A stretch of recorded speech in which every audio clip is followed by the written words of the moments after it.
Hey Scotty, did you see we got the new Wilds of Eldraine product?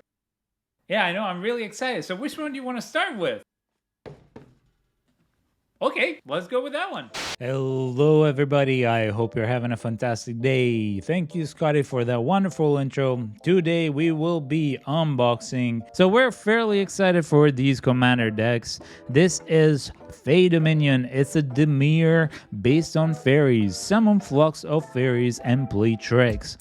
This is going to be a very interesting unboxing and review. If you're new to our channel, what we usually do for these videos is we actually go through each card of each deck, read them out, give you our thoughts on how the Precon is straight out of the box, how it synergizes with Commander, and at the end we scored out of 10, and yeah, we just go from there and we tell you which cards to cut out and which cards to keep if you want to synergize with the Commander. So without further ado, let's get into this and let's have a look. You get 10 new cards out of a 100 card deck, so it's the same amount of cards as the Commander Masters. You got a deck box, 10 double-sided token cards, a full-etched display commander, a life wheel, strategy insert, and a reference card. Includes a collector booster sample pack. So yeah, you get the same things in just a smaller package. And this has been printed in Belgium, which is great for the foils not to be crinkled. And yeah, let's get into this. Without further ado, we'll break into Fae Dominion, the Dimir fairy control deck. Small fairies, big trouble. Yep, I agree. This is gonna be an interesting one. So the box opens up as such. You get to see the wonderful cards inside. Let's see if I can open it up without too much trouble. Yep, not too much trouble at all. This is going to be empty. You are going to get a little paper container that holds the sample booster pack for the collectors, and we get a little box to put in the deck in, which is really nice if you have need for containers, with the commander right here. And then you get the life wheel as usual, and then I think that's it in this. Yep, that's it. Then you get some cutout cardboard counters and the deck proper that opens up as such, with also the leaflet, kind of an introductory leaflet to tell you more about the deck. So I would recommend, yep, it looks like they've started doing the tokens together with the 100 card deck, so that's going to be great for us. I'm going to open up the leaflet. I usually love these. They tend to give you a little bit more information about the commander, a little bit of flavor and fluff about the deck and the rules, so you can pause here if you'd like. And then on the back side, this is the flavor part. This is where you see Tegwyll, Duke of Splendor,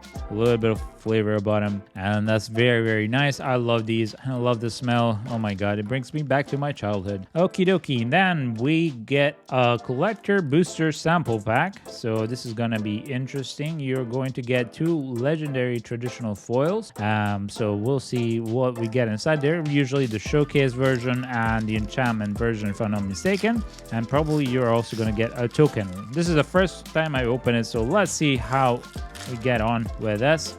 Ooh, makeover montage for your commander deck.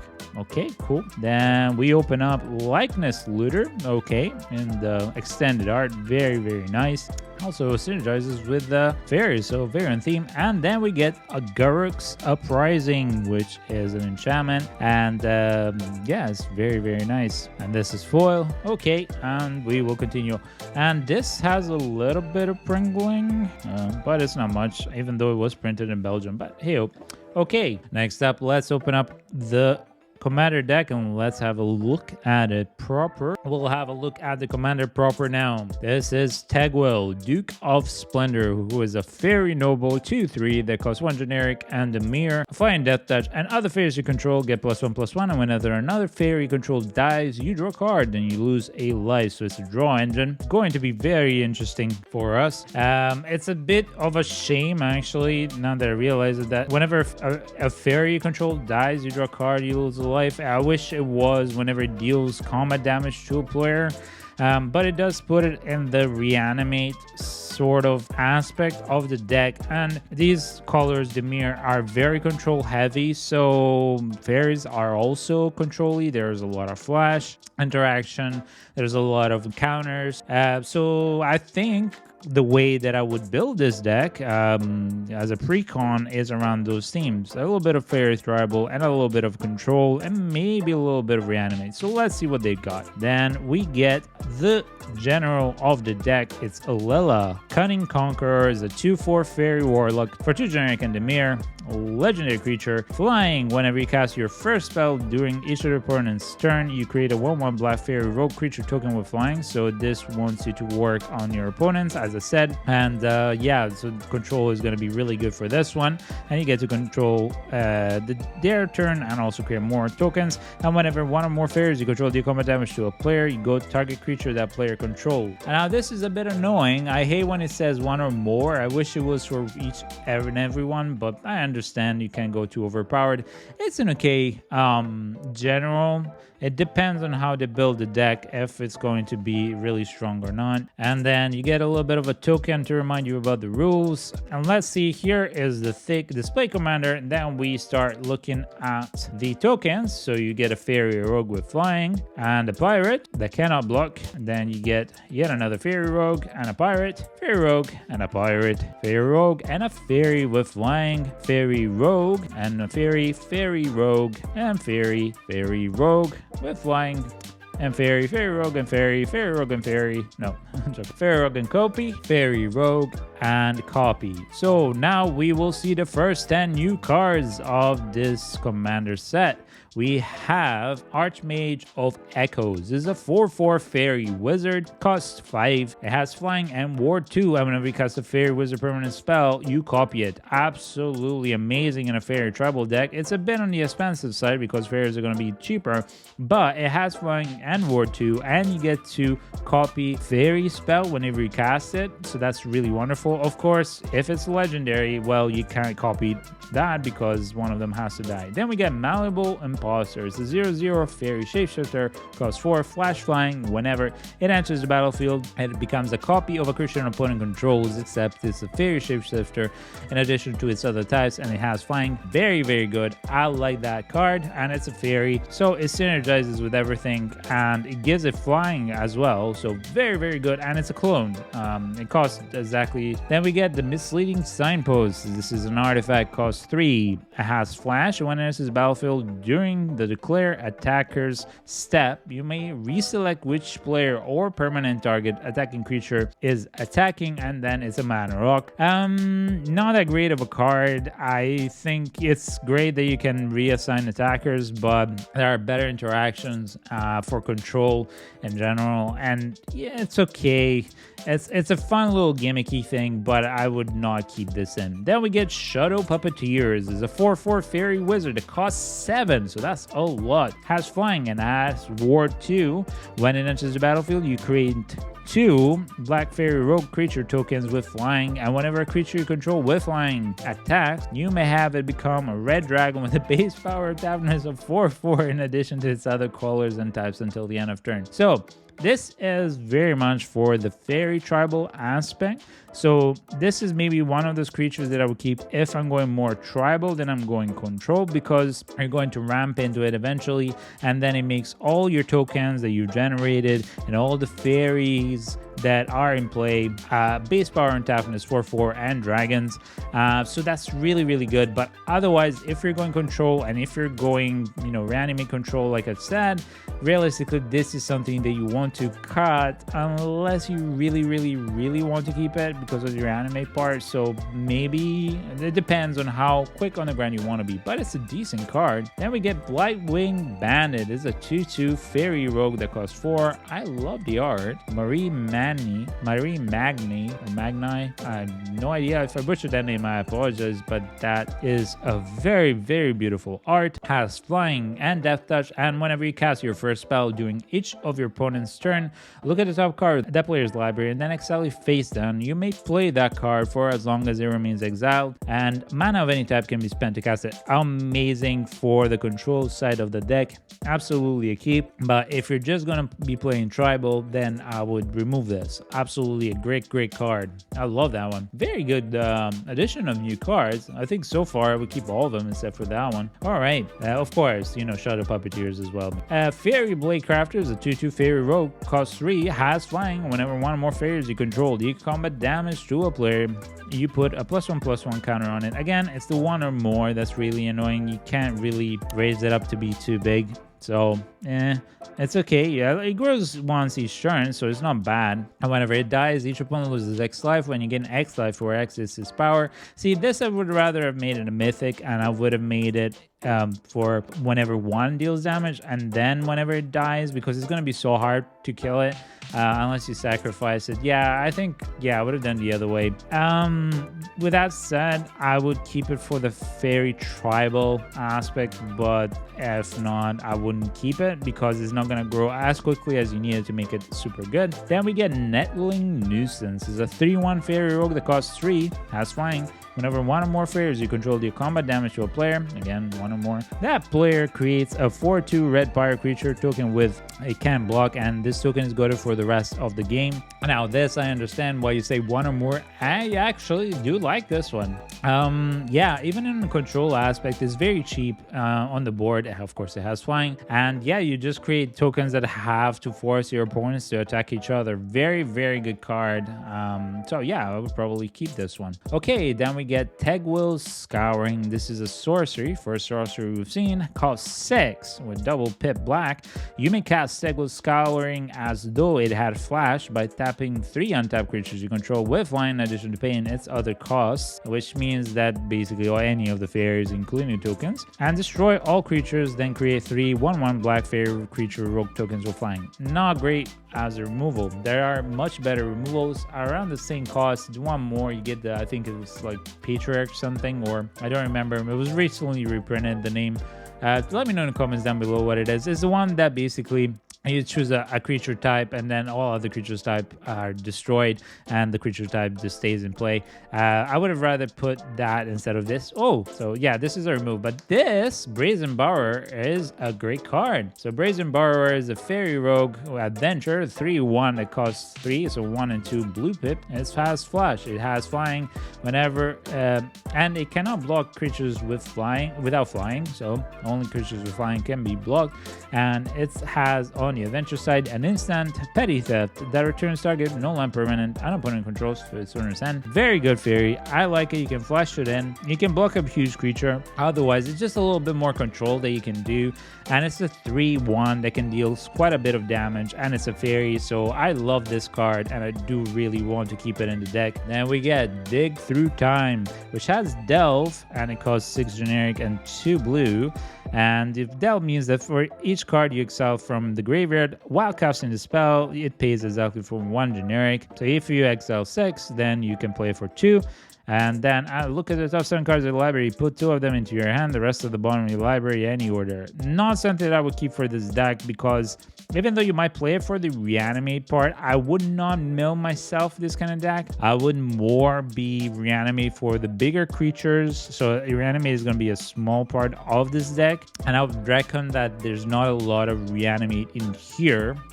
So yeah, there are better ways to draw and look at the top cards of your deck. This is not something that would keep unless you go the mill route and reanimate. Okay, Fairy Formation is a 5/4 creature fairy that costs 5, has flying, and whenever you tap 4, you create a 1/1 blue fairy creature token with flying and draw a card. You can do this for any amount of times. Yeah, it's not bad. There are better draw engines in blue, but this one is a faerie. It's a 5/4 for 5, so that's very good in general. So I would keep it, and it allows you to draw a little bit, and it's more tribal. Now, of course, if you have much better draw engines and you're going control heavy, remove it and go with the rest. Now we get Glen Elandra Archmage. It is a 2/2 fairy wizard. It costs 4. It has flying, and you can pay 1 blue, sacrifice it to counter target non-creature spell. Has persist, which means that when it dies, it comes back into play with a -1/-1 counter on it, and then if it were to die with a -1/-1 counter on it, then you can't return it to the battlefield any longer. Yeah, this is very, very, very good.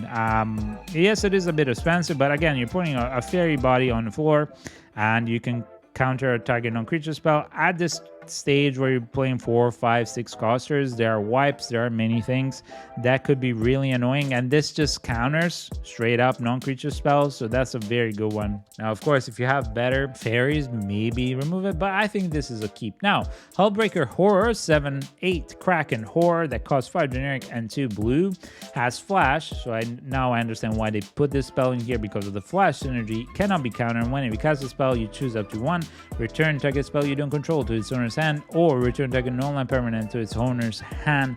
I know what you're putting in here for the long game, but I would not keep this card in here. I would play more fairy synergy. Depending on what cards are in here, you know, realistically, I would play more fairy synergy and more control spells. It's too expensive for the kind of deck that fairies need. And we get the Illusionist Gambit. It costs 4. It's an instant and casts the spell only during the declare blocker step on opponent's turn. Remove all attacking creatures from combat, untap them, and then after this phase, there's an additional combat phase. Each of those creatures attacks that combat if able. They can't attack you or planeswalkers you control that combat. Yeah, okay, that's really interesting. Basically, you're telling them that, okay, you've attacked me, go on and attack someone else. It's very, very situational, and I'd rather get a board wipe or a protection spell or a counter or interaction. It's okay. It's okay. Let's just say it's okay. Then we get the Midnight Clock. It's an artifact. It costs 2 and a blue pip, and you can tap it as a mana rock. And then for 3, you put an hour counter on it, and at the beginning of your upkeep, you get to put an hour counter on it. Whenever the 12th hour counter is put on the Midnight Clock, you shuffle your hand and graveyard into the library and then draw 7 cards. It's a good reset. It's time twist. I don't know if I would like to keep this, to be fair. There are better cards to well, basically draw. I don't like resetting my own board too much, and I mean 12 turns is quite a lot in Commander, so if by turn 12 you haven't reset yourself, I doubt you're gonna be able to do much by then. Okay, next up, Perplexing Test. This is an instant. It costs 5. Choose one. Return all creature tokens to their owner hands, or return all non-token creatures to their owner hands. Yeah, I would have rather put Raised Palisade in here, so no. It's okay. The thing is, this is more if you're going the token tribal aspect, then yes. Otherwise, don't keep it. And it's an instant. Ooh, Reflections of Lidjar. This is a great enchantment. It costs 5. When it enters battlefield, you choose fairy, and whenever you cast a spell fairy, you copy that spell. Amazing card for tribals. So absolutely must keep enchantment, and that's the first enchantment we see. Then we get Sign of Una. It's a 1/1 fairy soldier. Costs 3. Has flash. Has flying. Out of the fairies you control, get +1/+1, and fairies you control have Shroud. Amazing. No matter if you're playing the Reanimate twist or the Tribal twist, it does not matter. It is a great card for fairies, and this is amazing. Absolutely a must keep. Then we get Sower of Temptations. A 2/2 fairy wizard, costs 4. It has flying. When it enters battlefield, you gain control of target creature you control for as long as this remains in the battlefield. Yep, it's kind of like a, yeah, I guess a prison, but it's a controlling, like a, it's not bad. I'll say that. I'm trying to figure out if I would keep it or not. It is decent to keep in a control side. It's not too expensive, and you get control of any creature. Yeah, I guess if you shroud it and you keep it protected also, it's not bad. All right, then we get Theoretical Duplication. It's an instant, cost 3. Whenever a non-token creature enters the battlefield under an opponent's control this turn, create a token that's a copy of that creature. okay. So if you know that your opponent is about to pop off, maybe infinitely or maybe just a significant amount, then this is great. Like for example, against night decks, human decks, sliver decks, you know, this low decks, it's really, really great. But alternatively, this is not great because it's for known token. So this is the annoyance. And there are better ways to interact. Oh, there you go. Kindred Dominance. This was the card that I was looking for. So at least you have this one. It's really, really good card. Sorcery. It costs 7. Choose target creature type. Destroy all creatures that aren't of the chosen type. So this one absolutely is the best of the 2 removals. Then we get Nightmare Unmaking. Sorcery. Cost 5. Exile. You choose 1. You exile each creature with power greater than the number of cards in your hand, which in your deck, due to Tegwyll, you'll have quite a lot of that. And then exile each creature with power less than the number of cards in your hand. That's not bad. It's kind of an iffy one because it depends on the amount of cards in your hand.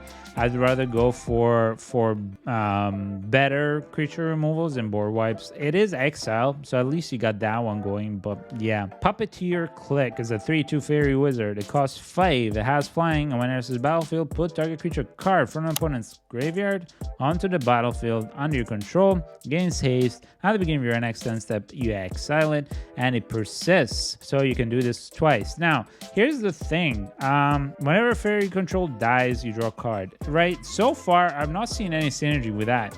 And yeah, fairies are gonna die eventually. Your opponents are gonna be doing stuff with it, but realistically you want to enable that second part if that's your commander quite a bit, and then you want to reanimate from that. And so far I've seen no interaction whatsoever with that ability. And I've only seen the tribal aspect. This is the first kind of reanimate thing that we see here, and the persist part. There's maybe another one with the persist that's okay to keep. But yeah, overall, a little bit worrisome. Yeah, this is a good card for the reanimate aspect of things. It is against your opponents, so it's not your own, but it's really good for the opponent's one. So if you're going reanimate side or splash, definitely keep that one because it fairies tribals as well.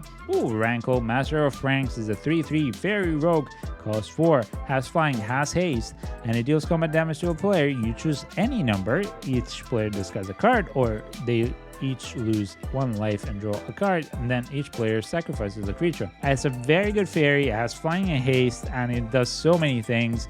And if you sacrifice a creature, which is the first one that we see, you get to draw a card no matter what. So absolutely do keep with the commander. Then we get Thrilling Encore. It's an instant, and it costs 5. Put onto the battlefield on your control all creature cards in all graveyards that were put there from the battlefield this turn.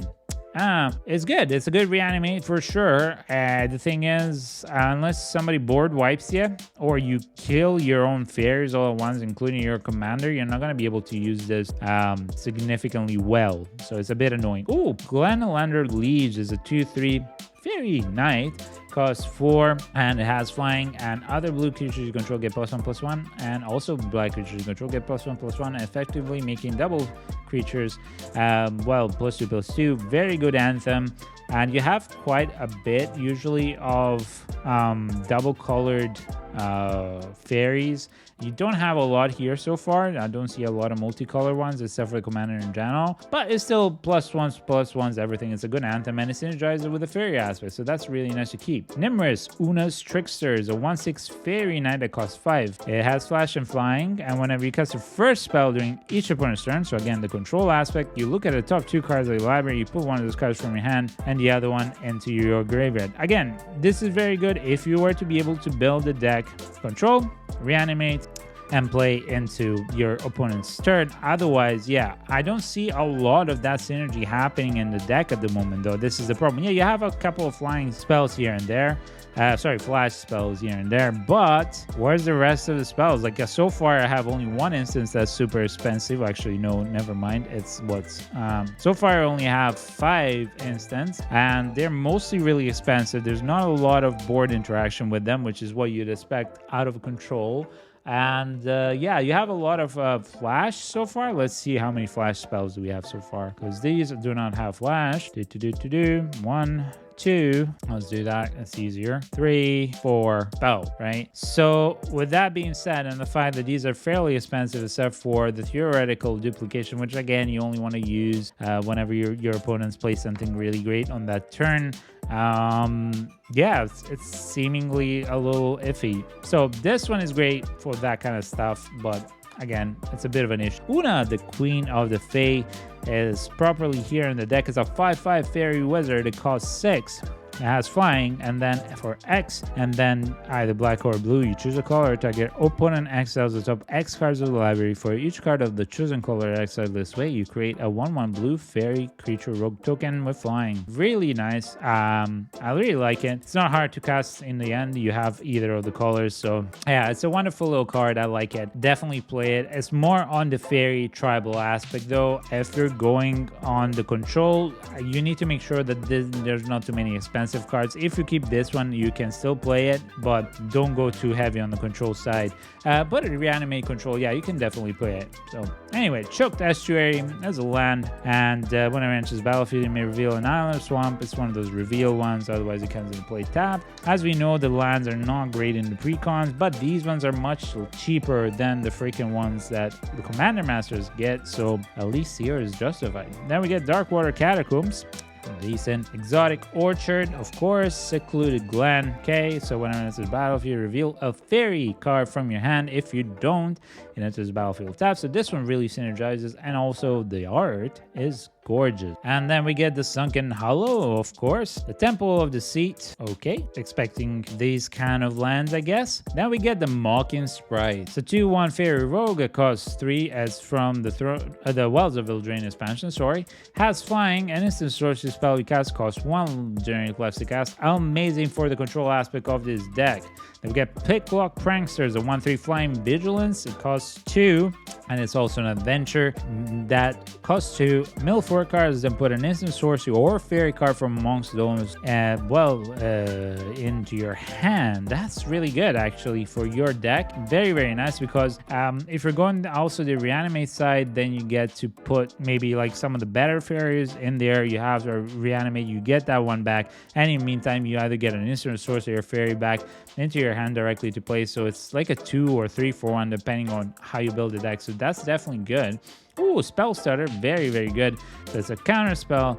It's an instant. It counters stagger spell unless the control pays 2 generic plus an additional 1 generic for each fairy you control. Definitely a great one for this deck. And finally, we see some decent instant interaction. I was expecting more counters actually. Obira, Drinking Duelist, is a 2/2 for 2 legendary creature, fairy warrior with flash. Flying, yay, another flash. And whenever another fairy enters the battlefield under your control, each opponent loses 1 life. This is not bad. It's decent for the fairy tribal, especially if you're going tokens. But otherwise, if you want more control, maybe this is something you can cast. Then we get the Spell Scorn. Coven is a 2/3 fairy warlock that costs 4. Has flying. When it enters the battlefield, each opponent discards a card, and it's also an adventure. It's an instant that costs 3. Return target spell to its owner's hand. So giving you more to do on the control side. It's a decent one. Yeah, it's not that great overall. It's one of those that you can cut, but it's decent as in the precon. Oh, Arcane Denial,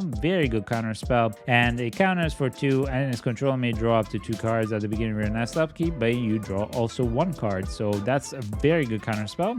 I was hoping to see more of these. Cloud of Fairies, of course, this is a classic. It costs 2. It's a 1/1. It has cycling 2, so you can discard it and draw a card for 2.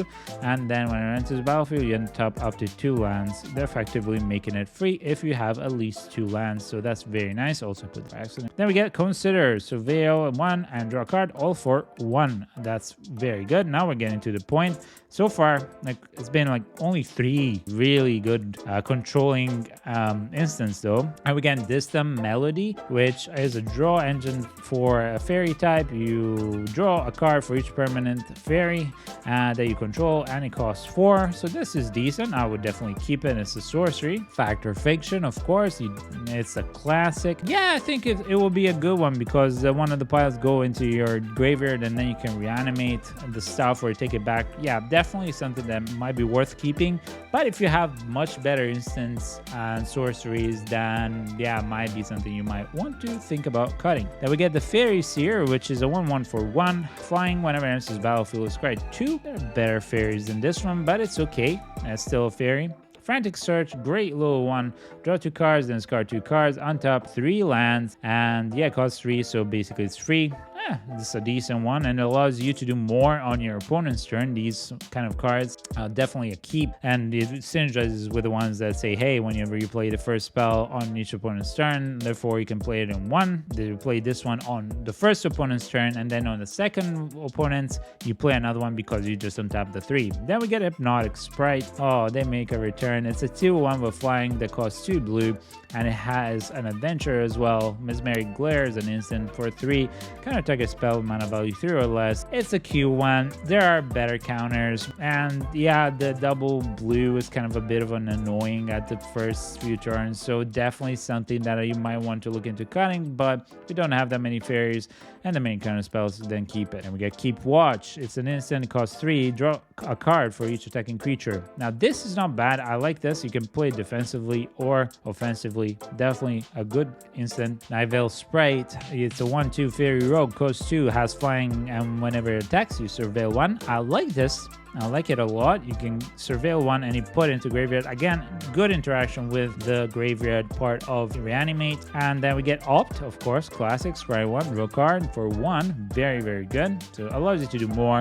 And the thing is, with the draws, because you're not being able so far to use this, I have like seen very few cards that really trigger this sack or die ability to draw, then you're forced to use these. But if you can actively use the kind of ability that Tegwyll allows you to give, then maybe start thinking about removing a couple of these ones and put more counters and more removal spells on your side that allow you to still enable the play on your opponent's turn. Then we get Quickling. Is a 2/2 fairy rogue. The cost 2, has flash and has flying. When it enters the battlefield, when it enters the battlefield, you sacrifice it unless you return another creature you control to its owner's hand. I mean, that's a really crappy way to enable the sack ability, and it's a 2/2 for 2, which is not something amazing. So you know, okay, then we get, so I wouldn't keep it. Reality Shift here is an instant. It costs 2. Exile target creature, its control, and manifest the top card of their library. There are better removal at instant speed. Reconnaissance Mission is an enchantment. It costs 4. Whenever a creature you control deals combat damage to a player, you may draw a card. Now this is the kind of effect that I really like. Definitely keep this one because of the fairies, the way they work. Absolutely great enchantment to keep. Really good. Oh, Repulse. Return target creature to its owner's hand, draw a card. So I'm seeing a theme here. The control part of this deck is not that great. It's only like return or manifest, or you know, bounce spells are great, but I want more counters. I want more permanent removal. So yeah, okay. Then we get Runaway Together. Choose 2 target creatures controlled by different players. Return them to their owner's hands. Again, bounce spell. Yeah, it's okay. If you don't have any other removals or counters, great. If not, yeah, again. Snap Instant. Return target creature to its owner's hand. Untap up to 2 lands. This is good because you get to do this in your opponent's turn, and then it allows you to do more if you have the 2. But again, I'd rather just kill off whatever is threatening me rather than just annoying my opponents. But this baby is one of the few ones that I will keep because the other ones I really don't care about. And we get Reckless Spite, another instant. It costs 3. Destroy target 2 target non-black creatures and you lose 5 life. This is more of a spell removal, and I like this. And it's an instant. Yeah, absolutely. This one I would keep more for sure. Halo Forager is a 3/1 fairy rogue that costs 1 generic and Demir. Has flying, and when it enters the battlefield, you may pay X. When you do, you may cast target instant or sorcery spell with mana value X from the graveyard without paying its mana cost, and then you exile it. Definitely very good for the deck, and it's one of the few multicolored. How many have we seen of the multicolors? This one? Yeah, it's only 3 multicolored fairies so far. So yeah, definitely keep it. It's a very good spell for the Faerie deck. Then we get the Arcane Signet, of course, the Dimir Signet, very, very good. Felwar Stone, of course. Mind Stone, I mean, you don't need a lot of mana fixing and ramping if you play this deck right. Soul Ring, Talisman of Dominance, wow. Okay, so I would keep definitely the Talisman of Dominance and the Signet, the Dimir Signet. The rest, I don't see much point. Maybe, yeah, I don't even know if I would keep the Soul Ring. Well, yeah, you know, it's up to how you build the deck. Wayfarer's Bubble, okay, you sack it, tap 2, it's an artifact cost 1. Search your library for basic land card, put that card onto a battlefield tap. Then we get Bajuka Bog, fairly useless. It's good to draw, I guess, but your commander should enable you to do that. And then we get Command Tower, Dimir Aqueduct, okay. Fairy Conclave, this is battlefield tapped, and then you tap to add 1 blue, and then for 2, it becomes a blue fairy creature with flying until the end of turn. It's basically a one-time Mutavault. Rather play the Mutavault, but if you have some freelance slots, definitely you can play this because it synergizes with the tribal. Then we have Mirrored Landscape, Path of Ancestry, Tainted Isle, okay. It's good. It's one of the old uncommons. That's very nice. Of course, you need to have a swamp to activate it, but it's decent. I haven't seen these one reprinted in a while, unless I'm mistaken. Temple of the False God, of course. And then we get 13 islands and 12 swamps. So, what do we think about the deck proper? It's a very interesting one. So, I'm going to look at it as, you know, what my commander is and what does it want to do, right? So, as is, the commander is kind of pointless. Yes, it's great for the tribal aspect, really wonderful for the tribal aspect, but half of the commander, or a third, I guess, because you have flying and death touch, doesn't do much. And really, the main reason to keep it is this more so than the Anthem, because there are a lot of Anthem-like artifacts and so on and so forth that you can do the same thing. So, and on top of that, its other fairies is not itself included. This one is the strongest ability, this one to draw a card, and really for that there is barely anything that allows you to enable that, and that's really sad. So if you were to go play with the general, maybe it's a bit better. You don't have a lot of great removal spells or counter spells. You have a couple, so playing on your opponent's turn, it's okay. And then, yeah, whenever you deal combat damage with 1 or more, you get to go target creature. It's a weird tribal way of doing things. So it feels a little disjointed, but not from this deck side. It's more from the commanders. It feels like the deck was not meant to be for these kind of commanders. This was supposed to be probably whenever a fairy deals combat damage to a player. And then that makes sense. This deck makes sense. But otherwise, it just doesn't really click. So definitely it's a letdown on that side. It has really good pieces. It has decent value inside. I mean, you see some of the spells like the Kindred Dominance. You even have the Reflection of Littjara. They're great. There are some really good fairies that, well, are just not in this deck that should be. Yeah, I think it's gonna be a tough one because I really want to like it. I love the aspect of it, and value-wise, it's there. You can definitely, if you're gonna build from it, have some cards that are really worth it, especially for the entry price, which is, if I'm not mistaken, this was £31 at our local game store. Shout out to Mox in the Hole here in Edinburgh. And yeah, I think for that, just for the value of the cards, if you're gonna use the Fairy Tribal or some of these cards, is worth it. But as a deck, as a whole, I'm gonna have to go an overall 6 out of 10. And this is a very pushing it 6 because this is Commander. I need synergies with my Commander. There are better Commanders that have been printed before. If you look at Sidar Jabari, how much stronger Sidar Jabari was as a tribal, not only did it buff, but it also had eminence and other ways to keep drawing and just synergizing. And neither Tegwyll or Alela are on par of Sidar Jabari. So a 6, it's a very push 6. Like realistically, I would give this a 5.5, but a 6 because there is value in the reprints. There is value in some of the especially the newer cards, definitely for the tribal, but you will have to edit this deck quite a lot depending on what you want to do. And if you want to make your commanders sing, then definitely you need to change them significantly. So that's it for us. Now, I hope you've enjoyed this review. If you did, make sure to let us know in the comments down below if you would have done something different, or if we missed something. Do let us know. I read and respond to every single one of them. And if you liked it, make sure to like and subscribe. And now that you've seen all the cards that we would cut and all the cards that we would keep, you know what I usually dislike is that I don't know how to upgrade these kind of decks and how to make them better. But you're in luck. We've actually gone and upgraded this deck exactly for you. So make sure to click on the link that will appear on the screen right now, and that will take you to our upgrade guide for this deck. And without further ado, thank you very much from Scotty and I. We wish you a lovely day, a blessed day. Be good, be kind, and we'll see you in the next one. Bye!